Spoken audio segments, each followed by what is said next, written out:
Zama empilweni ukuthi siphumelele. Siyazama ngakho konke sithandaze. Kodwa mina into engayifunda empilweni ukuthi njengoba wena uthandaza kanzima kangaka ucele enkosini.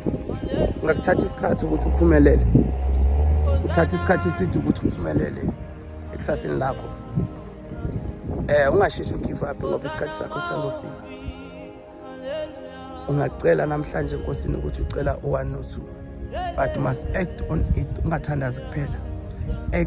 Ithandaza uacta ngama action.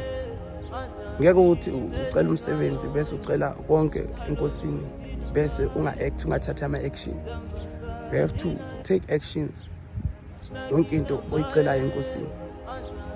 Futhi singakuthatha 3 years to 4 years ukuze uphumelele.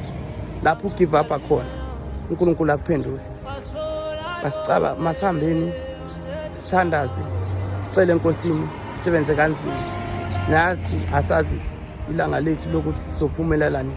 Lizoba linye ilanga lokuthi uNkulunkulu akuphendule. Nesikhathi sibekelwe sona sokuthi sizophumelela nini. Kodwa ngithi ngaleso sikhathi khathi sathandaze sicele enkosini.